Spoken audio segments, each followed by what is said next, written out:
Hello.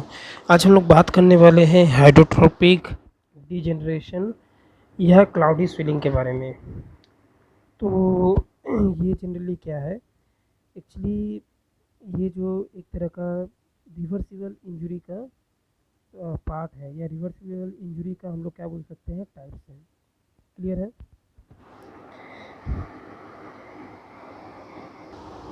तो ये जो है रिवर्सिबल इंजरी का टाइप है। तो सबसे पहले मैं इसमें जो है थोड़ा सा इसके बारे में बता देता हूँ। तो मैं जो बता रहा हूँ हाइड्रोट्रोपिक डीजनरेशन के बारे में,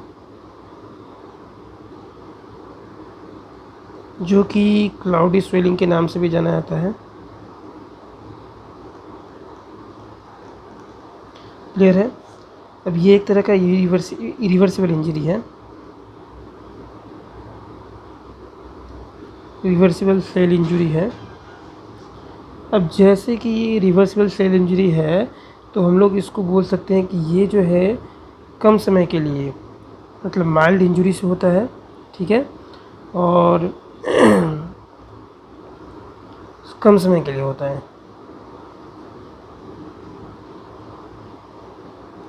क्लियर है? अब जनरली ये होता कहाँ पे है, अगर इसका साइड बोले तो ये हाईली वेस्कुलराइज्ड ऑर्गन में होता है। याद रखना है, हाईली वेस्कुलराइज्ड ऑर्गन मतलब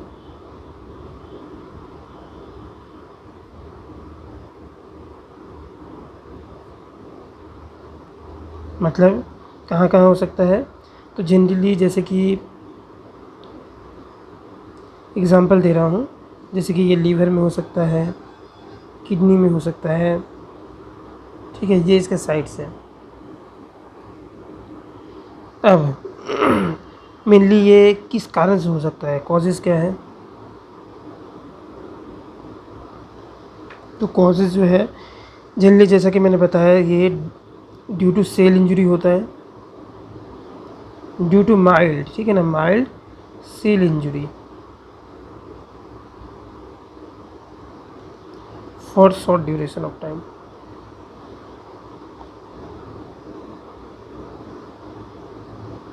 ठीक है, फॉर द शॉर्ट ड्यूरेशन के लिए ये होता है।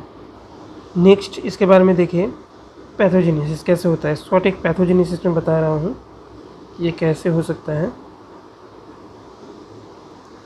तो जनरली ये सबसे पहले हम लोग के बॉडी में जो ऑर्गन में जिस जगह हो रहा है वहाँ पे हो जाएगा हाइपोक्सिया, ठीक है, हाइपोक्सिया। जब ये हाइपोक्सिया होगा तो जनरली ऑक्सीजन का जो कंसनट्रेशन हमारे टिश्यू में कम जाता है। अब जब कम जाएगा तो सबसे पहले यहाँ पर एटीपी का लॉस होगा। क्यों? क्योंकि हम लोग को पता है कि जब ऑक्सीजन आता है तो जो फूड होता है उसको ब्रेक डाउन करता है, और ब्रेक डाउन करके क्या करता है, यहाँ से एनर्जी एटीपी और CO2 ये दोनों निकालता है। अब जैसे कि यहाँ पर ऑक्सीजन मिल नहीं रहा है क्योंकि हाइपोक्सिया कंडीशन है, तो यहाँ पर जो भी एटीपी बना होता है वो क्या होता है, लॉस हो जाता है। अब जैसे ही लॉस हो जाएगा तो यहाँ पे क्या हो जाएगा, यहाँ पर एक पंप होता है जिसका नाम है सोडियम पोटेशियम पंप, जो कि सेल मेम्ब्रेन में रहता है। और ये काम क्या करता है, ये सोडियम पोटेशियम को एक्सचेंज करने में हेल्प करता है, मतलब सोडियम को निकलने में, पोटेशियम को एंट्री करने में ये हेल्प करता है। तो यहाँ पर ये जो पीएम पंप है ये क्या होगा, फेलियर हो जाएगा इसका। तो हम लोग बोल सकते हैं फेलियर ऑफ सोडियम पंप, ठीक है। अब जैसे ही सोडियम पंप का जो फेलियर हो जाता है तो अब क्या होगा, याद रखना है, सोडियम जो है इन्फ्लक्स होगा। पहले मैंने क्या बताया, निकल रहा था बाहर, पहले निकल रहा था, अब क्या है कि अब ये जो पंप जो काम नहीं कर रहा, अब क्या होगा, सोडियम अंदर जाना स्टार्ट कर देगा। ये एबनॉर्मलिटीज़ है, ये राइट था। अब जो ये अंदर जाएगा तो क्या होगा, याद रखना है, जब भी ये अंदर जाएगा ये रिटेंशन करवाएगा। किसका रिटेंशन करवाएगा, तो वाटर का रिटेंशन करवाता है।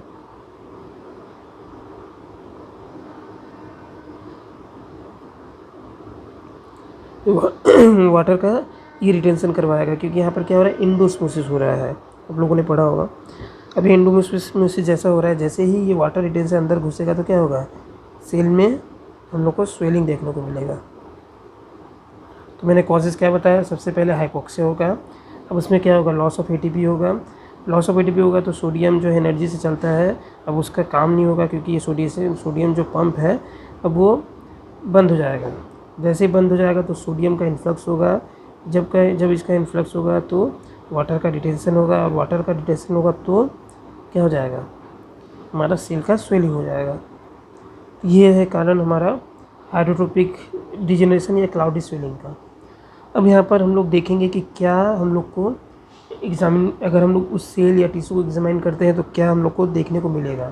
तो सबसे हम लोग ग्रॉस लेवल पे देखते हैं। ग्रॉस लेवल मतलब नेकेड आई। ग्रॉस मतलब होता है कि अगर हम लोग खुली आंखों से देखें तो क्या क्या मिलेगा। तो हम लोग सबसे बाहर से क्या क्या देख सकते हैं।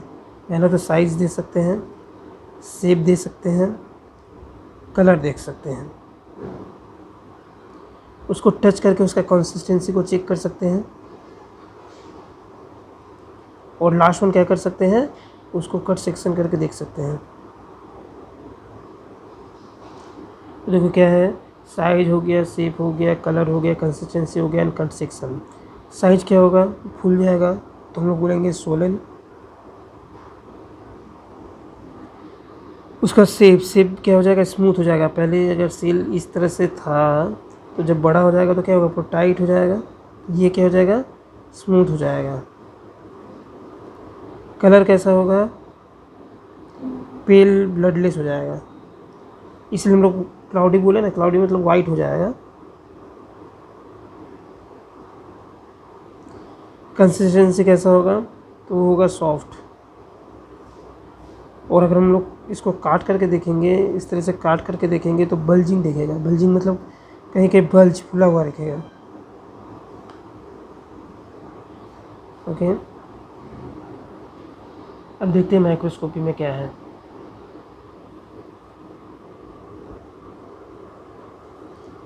मतलब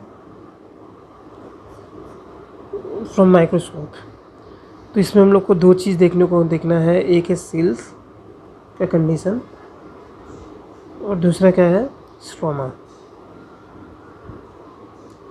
ये हम लोग नॉर्मल जो माइक्रोस्कोप है उससे देखेंगे। तो सेल जो है उसमें भी सोलन हम लोग को देखने को मिलेगा,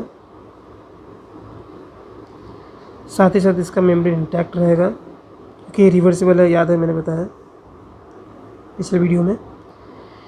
और उसके अलावा क्या है कि जो ईयर है वो सोलन है, वो देखने को मिलेगा।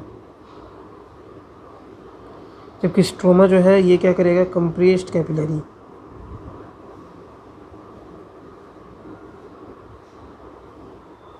ठीक है,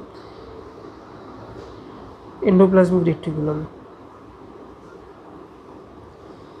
ये जो है एंडोप्लाज्मिक रेटिकुलम, इसमें जनरली इलेक्ट्रॉन माइक्रोस्कोप से देखेंगे तो सेल स्वेलिंग देखने को मिलेगा, साथ ही ब्लिप्स ऑफ द सरफेस देखने को मिलेगा।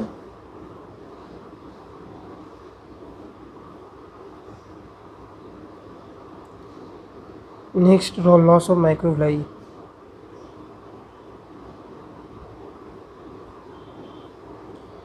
मतलब जो माइक्रोविलाई होता है वो भी लॉस हो जाएगा। अब जबकि यहाँ पर जो है एंडोप्लाज्मिक रेटिकुलम स्वेलिंग हो रहा है तो यहाँ पर क्या हो जाएगा, जो राइबोसोम है वो डिटैच हो जाएगा।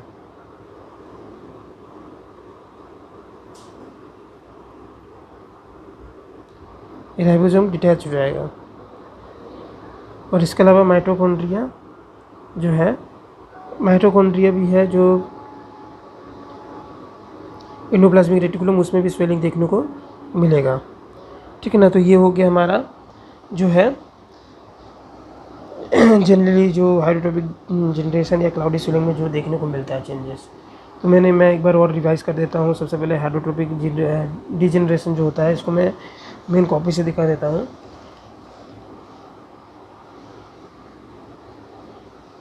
तो जैसे कि ये क्लाउडी स्वेलिंग जो है, ये इसका डेफिनेशन हम लोग बता सकते हैं कि it is a type of reversible cell injury with intercellular water vehicles. इसमें क्या होगा कि इंटरसेलुलर वाटर वेहिकल्स में जो है पानी, मतलब वेहिकल्स में पानी भर जाएगा।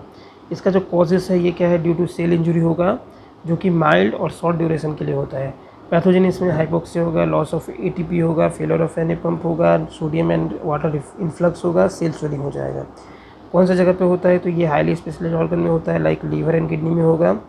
ग्रॉस हम लोग देखेंगे तो इसका साइज जो है बढ़ जाएगा, उसका सरफेस देखेंगे स्मूथ देखने को मिलेगा, कट सेक्शन में बल्जिंग देखने को मिलेगा, कलर जो है पेल ब्लडलेस हो जाएगा, कंसिस्टेंसी सॉफ्ट हो जाएगा। कोई भी चीज़ फूल जाता है तो क्या हो जाता है, सॉफ्ट हो जाता है। उसी तरह से माइक्रोस्कोपी में मैंने बताया जैसे कि सेल देखेंगे तो सेल मेम्ब्रेन जो है इंटैक्ट है, और इसके अलावा हम लोग देखेंगे एंडोप्लाज्मिक रेटिकुलम जो है वो क्या है, सोलन है।